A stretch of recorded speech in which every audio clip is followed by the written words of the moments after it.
the sports page with the Orlando Sentinel and FM 96.9 The Game's Mike the Bulldog Bianchi. On JRR.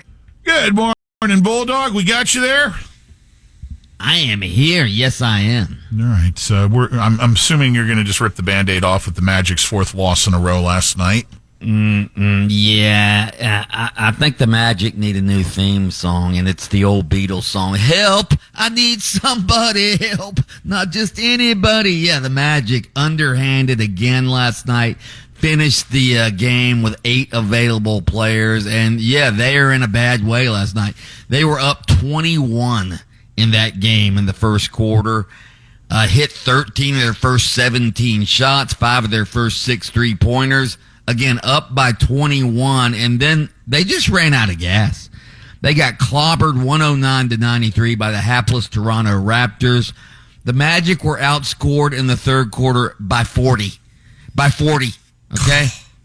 Yeah. It's only the second time this season the Magic have gave up 40 or more points in a quarter. Yeah. Not good. By the, again, 8 available players. Obviously, they're missing the Franz. He's not back yet. Jalen Suggs isn't back yet. Goga Batazzi is still in concussion protocol. Gary Harris still has a hamstring strain. Jet Howard, sprained ankle. Mo Wagner, of course, out for the year. Cole Anthony didn't play last night. He had some sort of illness. Jonathan Isaac was only able to go 5 minutes because of his own illness. Paolo Banchero did have, what did he have last night? 26 points, 12 rebounds, but that wasn't nearly enough. The Magic were below 30% from three-point shooting again. They're the worst three-point shooting team in the league. As you mentioned, they've lost 4 in a row now, 6 of their last 7, 10 of their last 14. They've fallen the 8th spot in the Eastern Conference behind the Pistons now.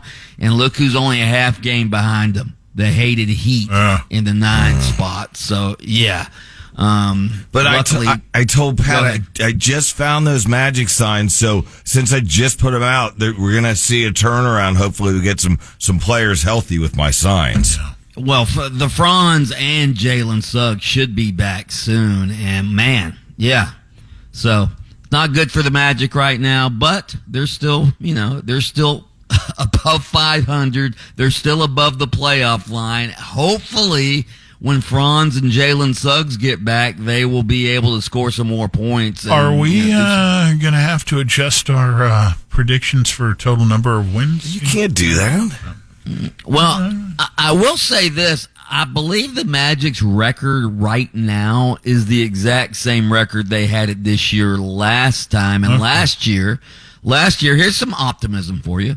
So they have the exact same record that they had last year at this time. And last year at this time, they were completely healthy and had that record. So when they get healthy in the next couple of weeks, you would think they'd be able to go on a run. So if you want to adjust your what were the games that we had? I don't think he has them handy. He'll have to get back to you on that. Hey, can I ask you a question? Do they have any numbers that have come down yet on eyeballs that watched the national championship game Monday night?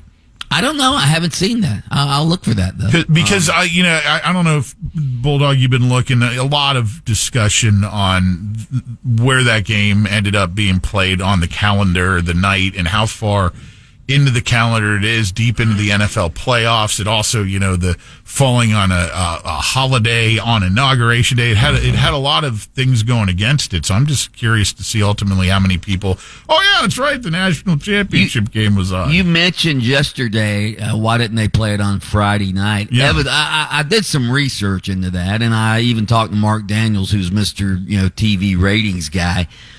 He says Friday night's just an awful night for TV ratings and viewing. So that's why they don't play big events on Friday night ever, because Friday night, I guess most people, go out on Friday. It's Friday night, time to party.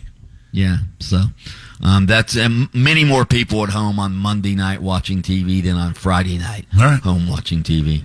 The Jaguars look like they're getting close to hiring their coach. They're bringing 3 guys in for a second interview.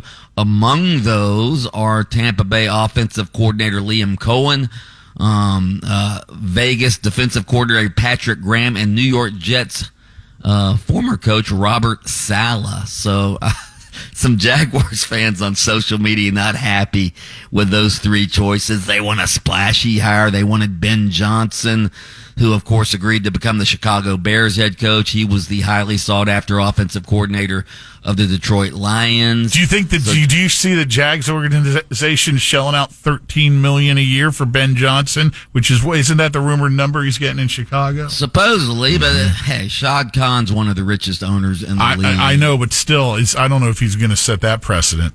Well, here's all I have to say for fans who want the splashy hire. Okay, Ben Johnson was a splashy hire, but so was Urban Meyer. Yeah, that's what I was going to say. So was Urban Meyer. That was, and they shelled out a lot of money for Urban Meyer to get him out of to get him back into coaching. So splashy hires aren't always the best way. Hey, Josh McDaniels back to the Patriots organization as offensive coordinator, coming home again, huh? For the third time. Yeah. For the third time. He always leaves the Patriots as offensive coordinator, gets a head coaching job, fails at that, and then winds up back with the Patriots. Of course, Mike Vrabel is the head coach of the Patriots, and Vrabel played for the Patriots when Josh McDaniel was the offensive coordinator back in their heyday. Oh. By the way, back to back to basketball real quick. UCF played the number 3 team in the country last night. Iowa State didn't go that well for them. They ended up losing that game, but UCF played Houston tough the other day. They're still right around 500 in the Big 12. They could still be a tournament team. They're getting there. They're getting there for sure. Yeah. Guys, I've been scrolling through my phone the whole time through my pictures to find our Magic picks, which are not able to be changed, by the way.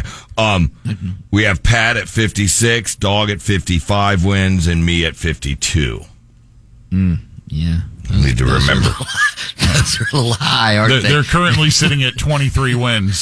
So, anyway. We're more than halfway through the season. And Lightning fall last night, 3-2 to Montreal in Montreal. Mike the Bulldog Bianchi, host of Open Mic on adjacent to us weekday mornings on AM 740 and FM 96.9 The Game. Always feel free to bounce over there if you want to get in with the dog. Thank you for taking the time out of your show, Dog, to join us for the sports page here on JRR each morning. Check out the Lynch and Taco Off the Air podcast. New episodes posted every Thursday on the iHeartRadio app. Download it for free at WJRR.com.